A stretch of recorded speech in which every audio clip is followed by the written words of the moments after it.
We are live, Banteji.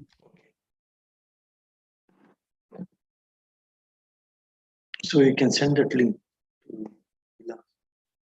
Yes, Banteji, I'll do that. Namo tassa bhagavato arhato samma sambuddhassa itipiso bhagavarahan samma sambuddho vidyacharana sampanno sugato lokavidu anuttaro purisadamma sarati tatta deva manusanang buddho bhagavati namo tassa samma sambuddhassa swakhato bhagavata dhammo sanditiko akaliko ehipasiko apanaiko pachatang veditabbo vinnohiti namo tassa niyanika sadammasa chupatipanno bhagavato savaka sango ujupatipanno bhagavato savaka sango nyayapatipanno bhagavato savaka sango sami chipatipanno bhagavato savaka sango edidang chattari purisa yugani atta purisa puggala esa bhagavato savaka sango ahuneyo pahuneyo dakhineyo anjali karaniyo anuttarang punyaketang lokasati namo tassa atta arya puggala mahasangasa sadhu sadhu. So this today's discussion is about this, what is this humanity and morality and also spirituality. There are some similarities between these three qualities that we always talk about. Many times we talk about this: what is humanity, what is morality, what is spirituality. There's a lot of connection between these three things.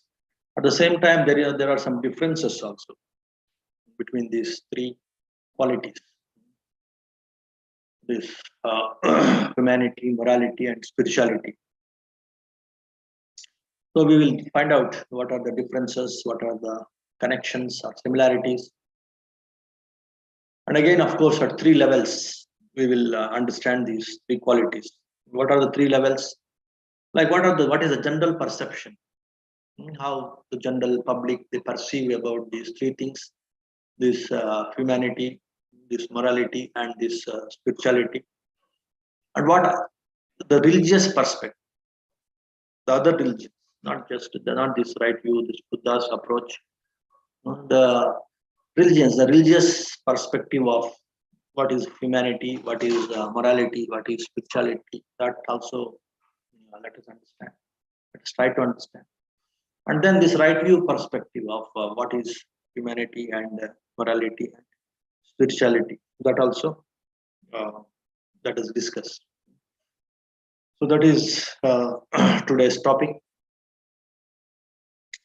To understand these three common qualities that we always talk about, and always everyone, almost all religions, all humanitarians, all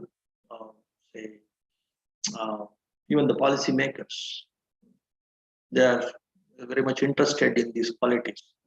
So we try to understand these things, and we try to comprehend them, and we try to have a clear-cut difference between among these three qualities, how to develop them. These things also we will see in today's talk. Now coming to this humanity. What is humanity? Humanity actually is having two meanings. So one is like the collective term, like humankind, like mankind. So in that sense also this word humanity is used. It's against the humanity, means it is against the mankind, it is against the general well-being of the mankind. In that sense also, as a collective term also we use this humanity, and also as a quality we use this humanity. Be human, humanness. That humanness, being human, in that sense also we use this word humanity. Don't have humanity means like you don't have that basic human nature, human kindness or humanness. Being human, you should not do this. that means you don't have that humanity. So in that sense also, we use this word humanity. Humanity as a collective term, as a collective noun also we can use. Humanity as an abstract noun or like one quality also we can use this word humanity. Now, what is the general perception? How people generally perceive about this humanity, this humaneness? What is the general perception of people towards this humanity? That we will see, and then in the same way we will see how people generally perceive about this morality and how the general public perceive this spirituality. Those things we will see, and the different religions how they perceive this. Especially the theistic religions, how they perceive this humanity, morality, and this spirituality, that we will see. Then, what is the right view approach of understanding this humanity, morality, and spirituality? That also we will see. Now, coming to this, uh, the general perception of humanity. So, how people perceive the humanity? Humanity means like just having the soft feelings towards other humans also, based on what understanding the soft feelings generally people talk about. So that we will see. So uh, the person is considered as a human. So he's quite wonderful human being. He has such a beautiful humanness. That way, if you prize somebody, generally they show this kind of traits, this kind of qualities. A few I can just list out. Always he looks for good in people. He's not like negative minded or say uh, always looking at the negative aspects of a person and commenting on them and say uh, trying to dominate people by showing their negative qualities. Such quality of a person is not considered as a humane quality. He always tries to look at the good in the people. Such a person is generally considered as a humane person, or a person with that what is called that humanity. He is a person with that humaneness. That way, people generally call anybody who is showing that nature, that quality of looking good at the people, looking nice things of the people. Such a person is considered as more humane. Or instead of looking at people's inabilities, he will look at the people's inner potential. All people, some or the other potential they have. Though now it is dormant, it may not be like say very active now in that person, but definitely he will have some potential to do something superior, something best.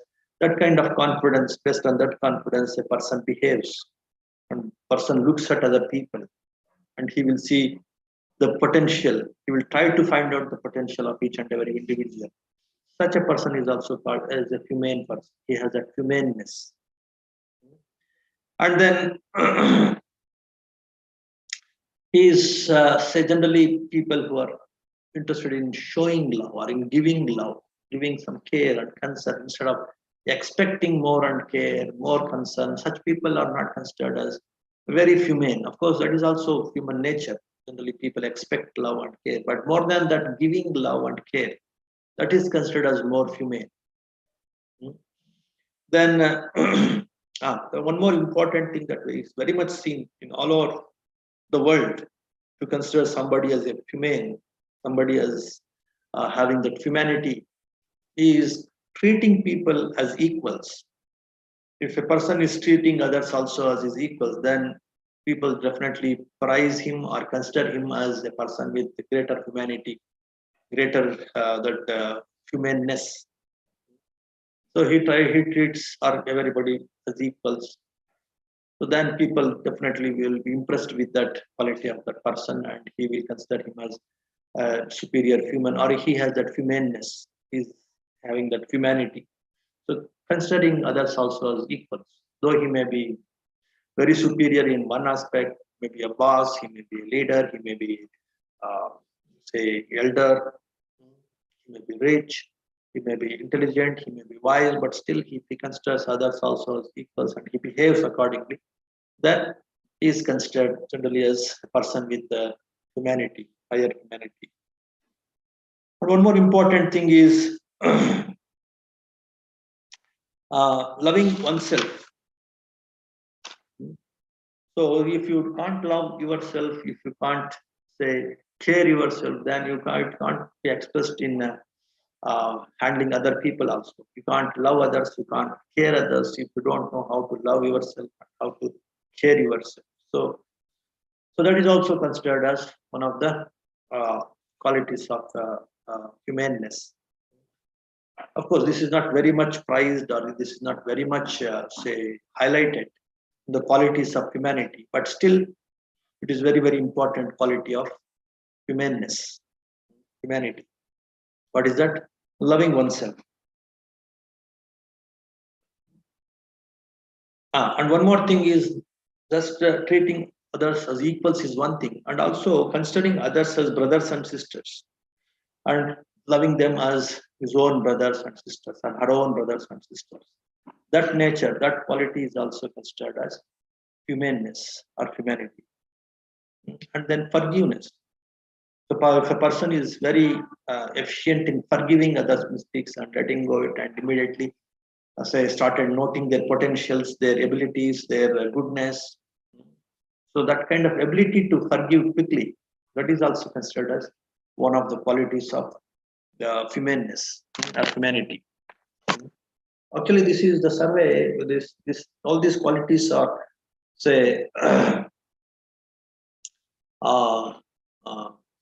say it is actually found out based on the survey conducted in different parts of the world, and this is a common observation. The person considers another person as humane, or he is having more humanity. These things they look for. These things they consider. So based on this the universal survey, these a few points are listed out. And then, of course, they will be quite compassionate for others' suffering. That is also considered as one of the qualities of humanity.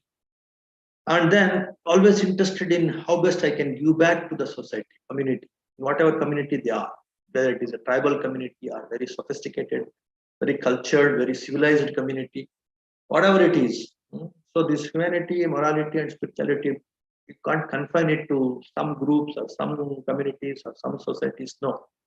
So the things that we are talking about here is universal for all communities, for all cultures, for all societies, for all groups.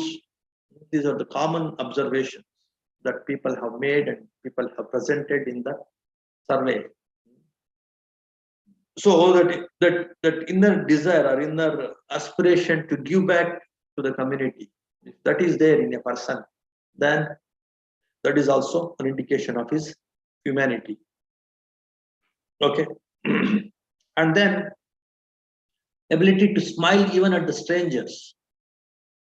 Generally, people confined to their groups or their families or their say peer group or their say small communities. No, not like that. Then they have that ability to smile at stranger also. So again, that is one of the qualities of humanity. In that way, this some 10-15 points they have derived by talking to different people from different cultures from all over the world. Okay. So here the main thing is, you see, the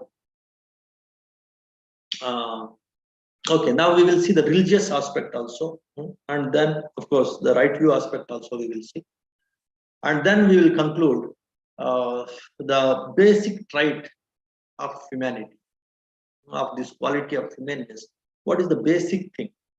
How we can generalize all these things, all these qualities of humanity into one common observation that we will find out, or that we will conclude after looking at the perspective of the religions, how different religions consider humanity.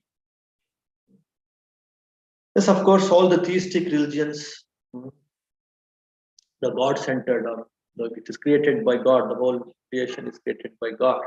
They, of course, in some religions, they give more importance to humans. They say even the animals are created for the for the service of the humans.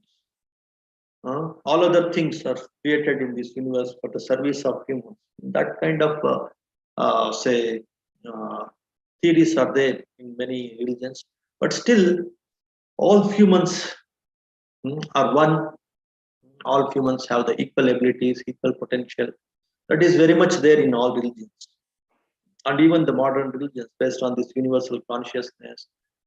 Of course, many ancient Indian religions also they talk about one world, one family, uh, based on universal oneness, universal consciousness. All are brothers and sisters. So that kind of all are the children of God. God is the Father, and everyone, all the humans, they are the children of the God. If this kind of ideas are percolated, these religious ideas, then following many of these human qualities, the qualities of this humanity, it becomes relatively easy. You consider everyone as equal, and then you just look into the positive aspects of the good qualities and the potentials of the person instead of simply say condemning or become bothered about the negativities or the weaknesses of the person.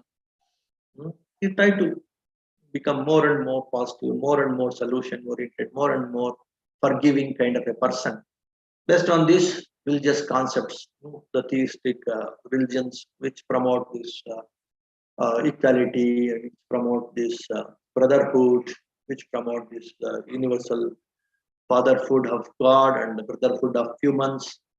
These principles, many religions, almost all theistic religions, in some way or the other way, they promote this. So, such a situation, such a scenario, so following this kind of humane principles, of humane qualities, the qualities of the humanity, one can definitely inculcate in his personality, in his behavior. So, in that way, these qualities of humanity, it's easy when uh, the qualities, these religious qualities, or religious observations, or religious principles are imbibed in an individual. Okay. Of course, in addition to that, they progress into say the other religions. They progress little further also. Not only they're stuck with this humanity, they go little further also. Even the other religious people. Those things we will see when we start discussing about this morality and spirituality. But these humanity aspects are common, whether it is the general perception of humanity or the religious perception of humanity, or even this right view perception also, these humanity aspects are common. Even with this right view also. So you try to become more compassionate, more kind, you try to inculcate this metta, karuna, mudita, upekka. So you are not partial in giving your metta, you are not biased. You give metta to only a few people, you don't give metta to other people, no. You're impartial in giving metta, not just to the humans. You give metta to even the animals and other beings also, other unseen beings also, invisible beings also. You give metta. Even in this right view thing, wherever there is life, you try to relate it, you try to care for it, you try to wish happiness for it. That way, when you have this right view approach also, you don't sacrifice anything for the sake of some of these humaneness issues or humaneness principles that we discussed. Definitely you will become more human because you connect to each and every being. It's not just human being. You try to connect with even the animals, even the other unseen beings also. You wish happiness for them. You try to connect and you try to be compassionate. You wish them to be free from suffering. So in that way, this right view approach also, it encourages all these qualities. It appreciates all these qualities of humanity.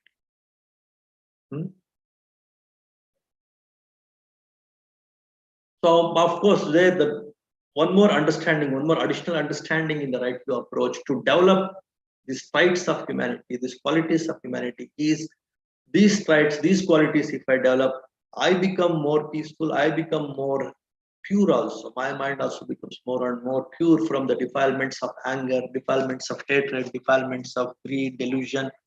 From these things also I become more and more free. This understanding is also an additional understanding that is very much highlighted in this right view approach or in say the teachings of Buddha. So all these qualities, not just for the sake of other beings, it's also good for my purification, my inner happiness, or my say my suffering because of the defilements that can be erased by cultivating these qualities of humanity, qualities of humanness. That understanding is also should be there, must be there when you are into this right view understanding of this humanity, the qualities of humanity, cultivating the qualities of humanity. That is the additional thing, and that is very, very important that we always highlight. And that is actually the right view. That exactly. So all these things that you do with the world, with the society, with other people, should have some impact on your mind also. Your mind also becomes free from the defilements, and that should give you freedom. That should take you towards the freedom and the true wisdom, and that should give you the true happiness. That is immanent. That understanding should be there in this right view approach. In addition to achieve the good of the people, the happiness of the people, the welfare of the people around you, you will achieve the true happiness, true welfare for yourself, because this will purify your mind from the defilements of hatred, jealousy, and all these things. You are attacking your own defilements with this humane behavior, with this humanity, with these qualities of humanity, and that takes you towards liberation. That understanding, if it is very much there in your mind, then you are practicing these humane qualities, the qualities of humanity, with right view. That is the major difference between this right view approach with when compared to the other religious approach. Of course, somehow, somewhere the other way, the impact of the religions are there on the general public also. But even to have harmony, even to have some physical comforts, even to have some group relations, one should maintain this humanity, the qualities of humanity. With that understanding also, even though people are not religious, they practice about these qualities of the humaneness, just to have that kind relations, harmonious relations with the people around. So with that innate goodness, they're also like me. All the people are also like me. So whatever I don't want, they too don't want.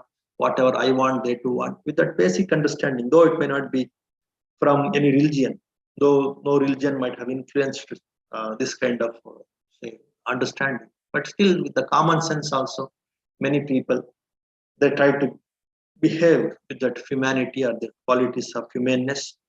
And of course, with the influence of religions also, many people, they develop these qualities of humanness, like this considering other people, also looking at the good of the other people, the potential of other people, treating other people as equals, being loving, being compassionate. So all these things, forgiveness, all these qualities, if you develop, then people consider you as a humane person or the person with good humanity. Then coming to the morality. So what is morality? How it is different from, slightly different from humanity. Okay, and again, of course, what is the religious angle to morality? What is the non-religious angle, religious angle, and also the spiritual, this right view angle to this morality? These things we will see.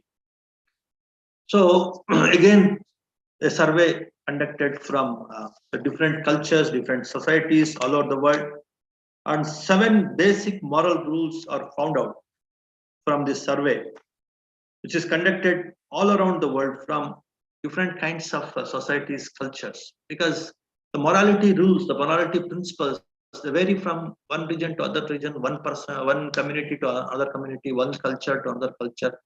Killing is immoral maybe in one community, but it may be moral in some other community. Killing one kind of animal may be moral in one community. and it may be immoral in another community. Taking, alcohol may be immoral in one community, and it may be immoral in some other community. Even with religions also, it may be moral in one religion, and it may be immoral in some other religion. So in that way, the morality principles, they change from one community to another community, one culture to another culture, one society to another society. But the common moral principles, which are very much there in almost all societies, there are 7 of them they have found out.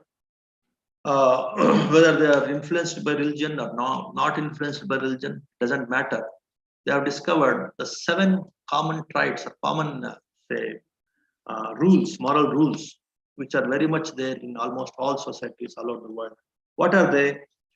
Helping your family. So that is considered as one of the basic morals in all societies. You should have some kind of moral binding towards your family. You should always consider the family as the first.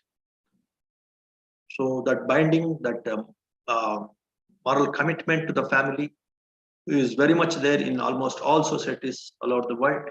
And that is considered as one of the very, very important moral rule. Even among the renunciates also, if they are in one in communion, that communion are, that is the family for them. So they should be, they should help that communion in some way or the other way, because you are taking something from them, you are supposed to give something to that communion. So in that way, whether it is the renunciates or the householders, so helping one's family or one's small community, or let us say family, renunciates number is very, very less in the world. So that is the major basic moral principle, moral rule that is very much there in all societies all over the world. Then if it is not family, as I used to say this for like renunciates, your group, you should be loyal to your group, you should be considerate to your group, you should help your group. That is considered as, again, as the basic moral principle or moral rule. So helping your family, helping your group, they are considered as very basic, very normal, very common principles, common moral principles all over the world. Then return favors. If you have received some favors from someone, then you should return the favors also. You should not always keep that debt, that loan. You should return back the favors, whatever way you have received. That kind of moral consciousness is also considered as the moral rule, the moral principle that is very much encouraged, very much appreciated in almost all cultures, in almost all societies, in almost all religions. That returning the favors is also considered as one of the basic moral rule. Then being brave, being confident and being brave, being courageous, that is also appreciated as one of the moral rules. Always, of course, especially in the theistic religions, so they always appreciate the energy and the bravery and higher confidence levels.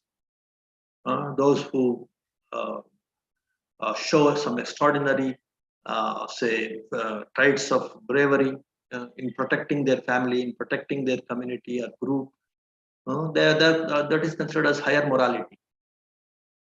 That is being pushed, that is being encouraged in all societies, and that is considered as the higher moral standard. So being brave is also considered as one of the moral rules in almost all societies all over the world. And defer to superiors, being humble, being obedient to the superiors, that is also considered as one of the basic moral rule in all societies. Because then only that then that organization will function, that institution will function. If everybody behave independently without being obedient to their superiors, then that system will not work.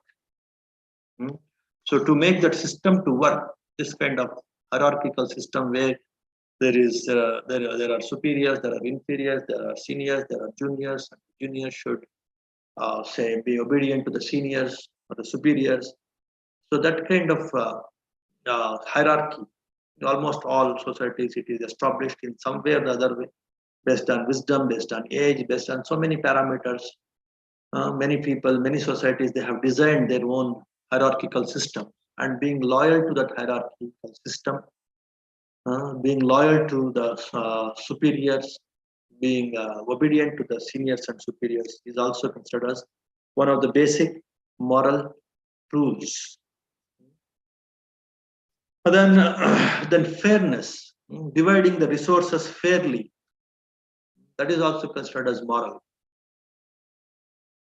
In almost all religions, almost all societies, even though they are not influenced by religion, in such societies also being fair in dividing the resources is considered as moral. There is no cheating, there is no greed, there is no lying. Being fair in say, distributing the resources, dividing the resources is again considered as one of the moral rules. Then, then respecting the other's property also. It's not just say misusing or attacking or destroying or something like that. Say if we are doing these things for others' property, then it is considered as immoral. Being respectful, giving respect to others' property is also considered as the basic moral rule in almost all religions, almost all societies, whether they are influenced by religion or not influenced by religion. That is also considered as the basic moral rule. So this is what is the general perception of morality in almost all societies all over the world. But what is the religious perspective of morality? The religious perspective of morality, like these moral commandments and all, the people talk about, in all religions there will be some kind of moral precepts or moral commandments. Sometimes they will be enforced as commandment that it's given by the God Himself. We should follow it. That way, they enforce some of the rules, giving the authority of that Godhood. God Himself has created. Of course, many times it is with good intentions only, to create that kind of harmony, to create that kind of say peace and understanding. So there are many religions, they have say enforced a lot of so many moral principles, like not to kill, not to lie, not to take intoxicants also, not to indulge in sexual misconduct, not to steal. Many rules they actually enforce so that there will be some harmonious relation between among the individuals of that society. And of course, in many places, these common observations that I have just enlisted, just I have mentioned. So those things are also knowingly or unknowingly are embedded in these different religious moral principles also. Not to kill, not to steal, not to lie, not to indulge in adultery, not to take intoxicants, and all these things. Some of these common principles of morality, common moral rules are also very much there. Like you are returning the favors, helping the group, being brave and being supportive to the family, listening to the superiors, being obedient to the superiors. It automatically comes. But of course, some of them, in some religions, they make it like compulsory.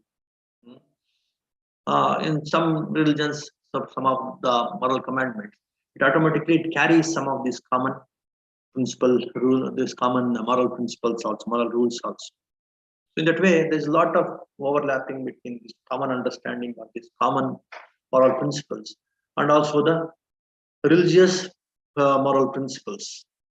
It's again the main idea here is to create that harmony, create that proper functioning in the system. So to establish that proper hierarchy, that is also one of the main reasons for many people to follow the moral principles, follow morality. But what is the right view approach to morality? Again, as I told you, So by following some of these moral principles, of course, in Buddha's teachings also, or this in this right view approach also, the moral principles are very much encouraged or supported or highlighted, like not to kill, or not to steal, or not to take intoxicant, not to indulge in sexual misconduct. All these things, five principles that many of you know, five moral precepts. And after that, not to eat after 12 o'clock, the sixth precepts, afternoon, and after the noon time, you are not supposed to take solid food. Uh, and all these higher moral principles also, they're again encouraged, again, they are actually uh, recommended. Why? Is here, in the right view approach, the moral principles are recommended, or the people practice, again, to work on their mind, to control the mind, to work on, say, decimating or removing the defilements from the mind, so that one should work on liberating the mind, work on purifying the mind, liberating the mind. So that is the core principle, that is the core idea in this right view approach. So of course, all these things, creating harmony, creating proper functioning of the system, not harming other people, satisfying other people, respecting other people, keeping them in, say, good happy mood, to other people around you, not to hurt them. All these things will definitely happen. In addition to that, mainly, primarily, my mind becomes more and more pure from the defilement. I start moving towards that liberation, enlightenment. So that core idea is very much embedded in this right view approach. If that is missing, then it is not right view approach. There are so many moral precepts, moral principles. When you go to some of these non-nisargya meditation centers or monasteries uh, where the different monastic people, they behave according to their position. If he is a bhikkhu, he follows all the bhikkhu principles. If he is a say novice, he follows all the novice principles. If he is a say meditator, a householder, become a meditator. With 8 precepts, he follows that 8 precepts. 5 precepts, he follow perfectly those 5 precepts according to his commitment, his obligations that he has taken himself. He is true to that, and he follows that. So here, the intention of all these people is to purify their mind. Based on that intention of purifying the mind, they just commit themselves to the different moral principles, moral precepts according to their ability, and they will be truthful to that, and accordingly they uh, they meditate, they spend time in the monasteries or the meditation centers. So in that way, the truthfulness to the commitments that they have taken, the precepts that they have taken, is the right view approach. The right view approach, working on one's own mind's purification, one's own liberation, that is crucial, that is fundamental. If that is missing, other things, of course, it will be there, but it will only help in creating some harmonious relation, harmonious functioning of the society. So that is very much there. But in addition to those things, one should have that intention of purifying the mind. Then it becomes a right view approach. So in that way, we can see the morality from the right view approach and the religious approach, and the non-religious, the secular approach also. People follow some moral principles with the common sense that whatever is required for me, other people also require. Whatever is good for me, other people also look for the same good, and they too have the same good. Killing, I don't like. I don't want to be hurt. The same way, other person also, he doesn't want to be killed. I don't want to be cheated. The same way, other person also he doesn't want to be cheated. That kind of common understanding, common sense also. Based on that common sense, also many people practice the moral precepts, the morality. Okay, and of course, many people with the fear of God, or with the punishment that they are going to get after the death, because of that fear of punishment also. Some people, they follow the moral principles. That is because of the influence of religion.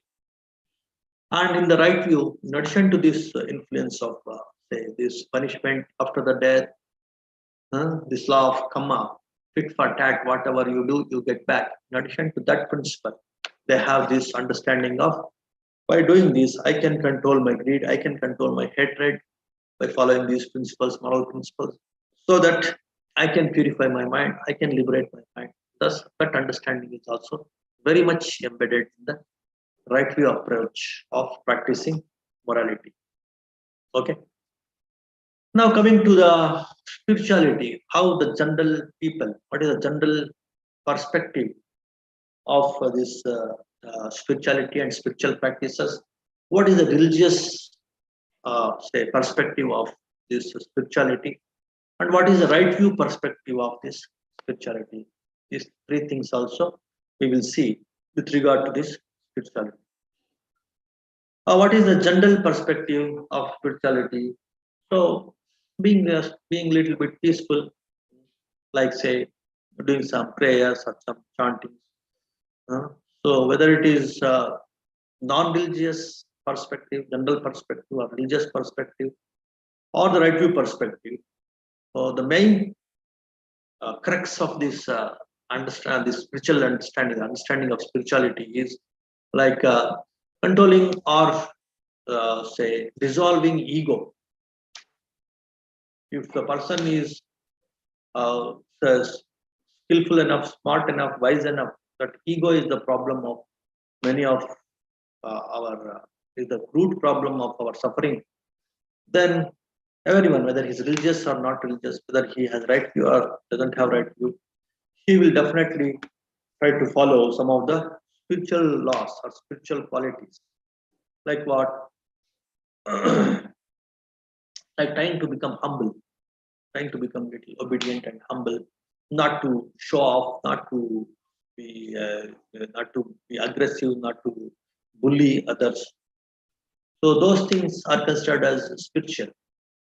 Little bit humble, little bit submissive, not submissive, humble, and not arrogant. So those qualities are considered as spiritual qualities, whether it is from the religious angle or non-religious angle. Being humble and not being arrogant is considered as the spiritual quality. And what is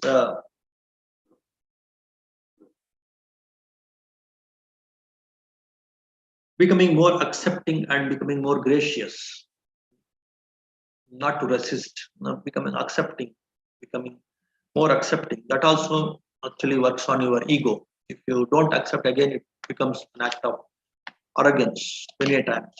If you're more accepting and you're easy to uh, say you're easily you can be made to accept, or that very quality of accepting, not to always react, resist, that making you more gracious, that is also considered as one of the spiritual quality. Of course, forgiving, making you kind, that is also spiritual quality that generally people conceive and consider. Making recognizing one's own mistakes is also considered as a spiritual quality, making you responsible. If you consider your own mistakes, you will become responsible. That is also considered generally as a spiritual quality. You try to become positive and to see good, of course, that is also a spiritual quality. Take stock of your thoughts and your behavior, being aware of one's own thoughts, one's own behavior. If he's bit cautious, careful, mindful, that is also about one's own thoughts and behavior. That is also considered as a spiritual quality, spiritual behavior. And blessing the world, that blessedness, having the quality of blessedness and blessing the world, that is making you more beautiful, and that is also considered as the spiritual quality. So then coming to the religious angle, in addition to all these things, having recognizing the creator God, and submitting your will to the creator, that is considered as, so that your ego will be subdued. Ego will be melted. I am. It's not me. It's all the Creator God. It's all created by that Creator God. I am nothing. That kind of understanding, and thereby a person is subduing one's own ego. That is also considered as the spiritual quality. That is, of course, because of the religions, because of the theistic religions, because of the influence of the theistic religions. The people who submit their will to the Creator God and become humble. Of course, the end product is important here for the other religions. Like you should become humble, whether it is by believing the God or not believing the God. So then it becomes spiritual. But many of the religions, they talk about the Creator God and submitting one's will to the Creator God. Then also you become humble and you are free from the say problems of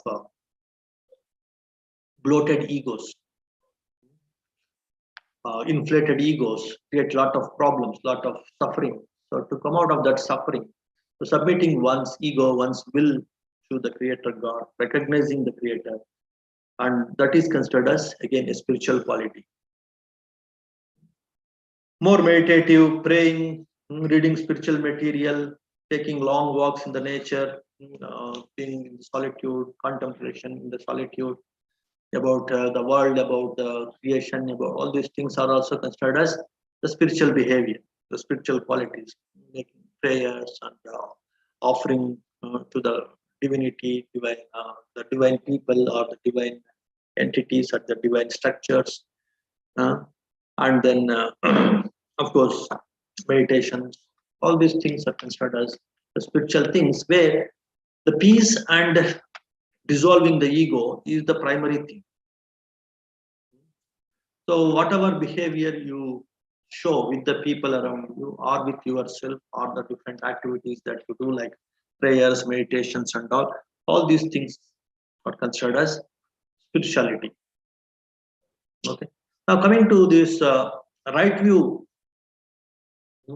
perspective of spirituality.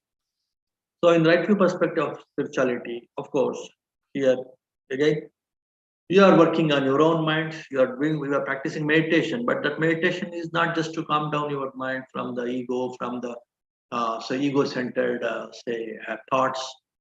It is, of course, that is very much there. In addition to that, purifying your mind thoroughly from all defilements, developing authoritative, objective, right view meditation, so that your mind is completely surrounded by this meditative force, so that all your defilements get subdued or get say dissolved authoritatively, not allowing say one defilement at the cost of by dissolving one. Then if one more another defilement arises in the mind, then it is not the right view approach. That's what happens in some practices, spiritual practices. Though they may work on say dissolving their greed, their ego may arise. Though they may work on dissolving their ego, their greed may arise. Their bhavatanaham means like the say the desire for name and fame. It may come when they are say though they are controlling their kamatanaha. So though they may control their kamatanaha, but their bhavatanaha may increase. Though they may control their essential desires, but that may become an ego and that may become some desire for the name and fame. So in that way, based on some beliefs of Creator God, based on some beliefs of good for everyone, sometimes you can't say encounter all the defilements authoritatively and in an integrated way. That in a right view approach, that objective, integrated, authoritative approach to handle all the defilements authoritatively, that approach is there, then you are into this right view spiritual practices. So that's what you are learning in this different right view meditation courses, handling all the defilements of the mind authoritatively and in an integrated way. So coming to the core understanding of this humanity, morality, and spirituality from all these three perspectives. So the general perspective is to have some kind of harmony, some kind of common sense, good for me, good for others, whatever is good for me, the other for other person also it is the same thing that is good for him. So that kind of common sense will make majority of the people to become humane, to become moral, to become even spiritual also. The people who are influenced by religions, for them, the fear of God, the fear of punishment after the death, that will make them hmm, more humane, more moral, and more spiritual. But in the right view approach, the people who are practicing right, they become more humane, more moral, more spiritual, because they practice all these uh, humanity values, humanity principles, morality principles, spiritual principles, with an understanding of purification of the mind authoritatively, liberating the mind from all the defilements, and getting the true wisdom, true freedom, and by deriving the true inner joy. The main emphasis is on the samatha sukha, to reach the equanimity states of the mind, the balanced states of mind, the purified states of mind.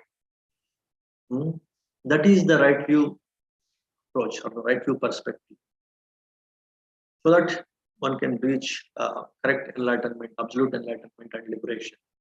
So if that approach is there, that is right view approach. For the sake of worldly comforts, worldly smooth functioning of the society, and also the peace with the people around them, so that one can have some peace with oneself also. With that understanding, if people practice spirituality, morality, and this humanity, that is the general approach. And the religious approach is the fear of God, punishment after death. These things are primary or fundamental in this religious approach. Okay, so that is about this three uh, approaches: the general approach, the religious approach, and the right view approach towards morality, uh, humanity, and spirituality. And what is the core understanding or the core principle or the summarized understanding of this humanity? If you are a human, means you should be generous. Please remember, to make it brief. So if you are human, means you are more generous. You are less selfish. Selflessness is less. But non-selfishness is becoming more and more in a person. Then he is considered as more and more humane, more and more considerate. Generousness not just in money or in food or in clothes or something. Generous in being respectful also, giving respect also, giving appreciation also, giving kindness also. If you are generous, that generousness in all these nice things that you want, or that you want to share it with others. You want respect, so you give respect. You want physical comfort, so you try to give physical comfort to others. So that kind of generousness is the core principle of all the humane values. Okay. Then you can also say the kamatanaha. You are handling the kamatanaha of yourself and others, so that you can transcend. Means like essential desires. Generally, you share the food, you share the wealth, you share education, which again give you a lot of worldly pleasures. So in that way, so if you are generous, so that everybody some basic requirements that you have and others have, that can be taken care of. That kind of generousness is the core principle of humanity. At all levels, if you try to share, if you try to be considerate, if you try to be respectful, treating everyone as equal, so all these things will make you more humane. So the core nature, the core behavior, the core the principle that you should work on to become more human is that this generousness in all possible fields of the society, you should have that generousness. Okay, in all possible angles. Then coming to this morality, in morality, it should make you more strong, more brave, more firm. Okay, and of course, again, it should create more authoritative, harmonious relation with the people around you. So then it becomes like you're becoming more and more moral. And of course, the fear of the God, Creator God, with regard to the religious people, and with regard to this non-religious people, it is to make oneself strong and firm and more protective, more happy. Like for him, he should be more happy himself, and also he should create more happiness in the society, in the community where he is. For that, one will, if that intentions are there, if they are stronger, then he can be considered as moral. Here, the core understanding is tit for tat. Whatever I do, if I kill, I will be killed. I will develop the fear of being killed. If I say indulge in sexual misconduct, somehow I will. It will be. I will get the kickback. I will get the same consequence. Some people will create that kind of misconduct with my family members, with my people. That becomes that understanding of tit for tat. Good begets good, bad begets bad. That's why I should do good. So that becomes stronger and stronger. Then a person becomes more moral. He will grow more in this moral principles. So what is the core principle here? Understanding this tit for tat will make the person more moral. Whether it is religious influence, right view influence. So if you understand this tit for tat, a person becomes more moral. So he will become more strong, more protected, and he will be protected more than humanity. It can be than human principles. The moral principles can protect a person to a higher degree because the understanding is higher there, and the practice of these moral principles is with more conviction. Because of these things, he will be protected more, and such people will create better society around them. Because of that reason, again in Buddhist principles also, in Buddha's teachings also, dana is the first step. Then is shila. But dana, the generosity, that nature will make you more human. Shila, that understanding of tit for tat, good begets good, bad begets bad. That will make you more moral. And based on that only you practice this non-killing, non-stealing, and all these things. And if you become spiritual means like that, you should have this fear of punishment. Of course, that is very much there. And in the religious approach, so it is the Creator God, to please Him, to get the grace, to achieve to get the grace of the Creator, and thereby I get superior happiness, superior peace, superior purification of the mind.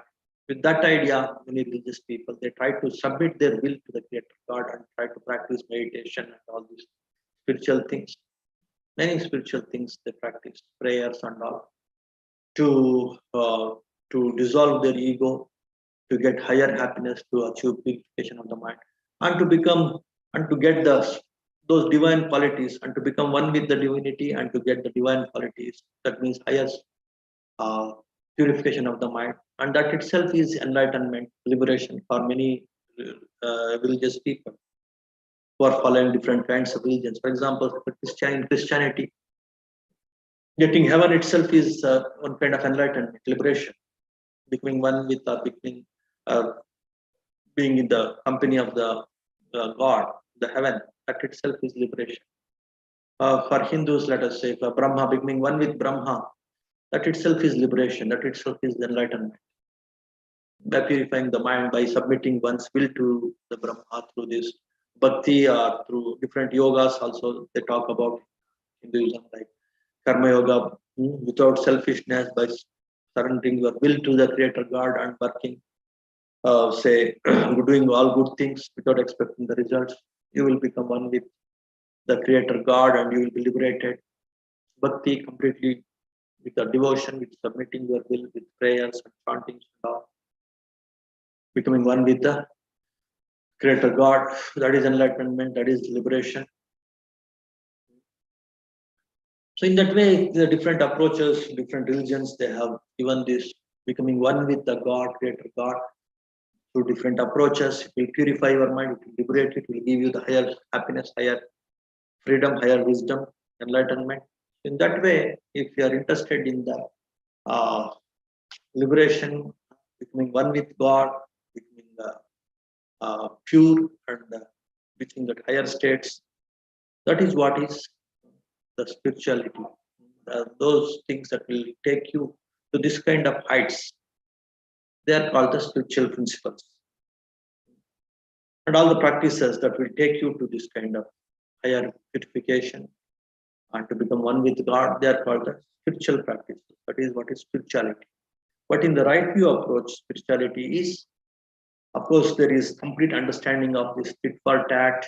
There's complete understanding of, even though if you don't get the negative consequences for your negative actions in future, in the subsequent lives you will get. So because of that reason, I just subdue my mind, control my mind, purify my mind. So all these practices of meditation, practices of say solitude, contemplation, of course, along with these moral practices and humane practices, they will help me to purify my mind and to get absolute emancipation, freedom from the clutches of the body and mind, and it will take me towards the nibbana, absolute liberation, absolute enlightenment. So that with that understanding, if a person practices some of these spiritual practices like meditation and all, then it is the right view approach of spirituality. So with this, I think we'll conclude today's Dhamma talk. And if you have some questions, you can ask quickly, just one question. Just one question you ask, and then we'll conclude. Pranam Manteji. Yes, sir. Chandrasekhar sir has a question. Vandami Banteji, what is meant by neutral feelings? What is How meant to by identify neutral feelings? What is the effect of neutral feelings on mind? And why to bother about neutral feelings? neutral feelings? Actually, they are not like say not grasped by your mind. They are the neutral feelings. Many times, neutral feelings also have to be penetrated so that your mind becomes more sensitive and more sharp. The neutral feelings are ignored, then you become more dumb, more insensitive.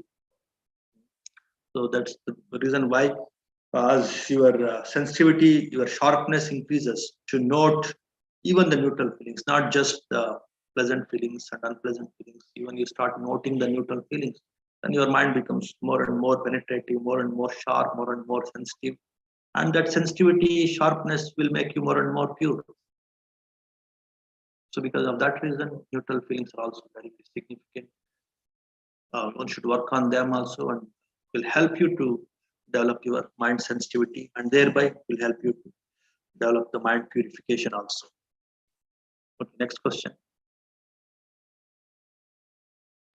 Pranam Banteji. Yes, sir. Shruti Joshi ma'am is asking, Vandami Banteji, sometimes it's not possible to return the favor done by others in the same terms. Can we return the favor in some other terms, or Sure. what we should do? Sure. You should have that contentment, you should have that zeal, that aspiration to return the favors, some form or the other form. It is suitable for you and for the person, for the situation, somewhere the other way. If you can return the favors, it is well and good. After all, why you have to return back the favors? Because your consciousness, it will not allow you to become, selfish. I have got something, I should return back. That consciousness is there always in your mind. So according to your ability, according to the situation, you can return back your favors, and so that you can be free from that guilt, free from that push from within that I have to return back because I got something. So to come out of that kind of guilt or that kind of say some pressure from within, you can return back the favors in some way or the other, which is suitable, relevant, and of course, again based on one's abilities also. That is possible. Next. Pranam Bante ji. We don't have any other question. Okay. So we'll conclude with small chant. नमो तस्सा भगवतो अर्हतो सम्मा सम्बुद्धस्सा भवतु सर्वमङ्गलं रक्षन्तु सर्वदेवता सर्वबुद्धानुभावेन सर्वधर्मानुभावेन सर्वसङ्घानुभावेन सदा स्वस्ति भवन्तु ते सुखी भवेयं निर्दुःखो अहं नित्या अहं विया दाचा मे सुखी होन्तु मज्जता चतवेदिनो मां हि गम्मन्ते धम्मे अत्त होन्तु सुखी सदा ततो परञ्चारज्येषु चक्रवालेषु जन्तनो साधु सुखी होन्तु मंगल. May all of you be happy, healthy and peaceful. May all beings also be happy, healthy, peaceful. Sukhi hontu.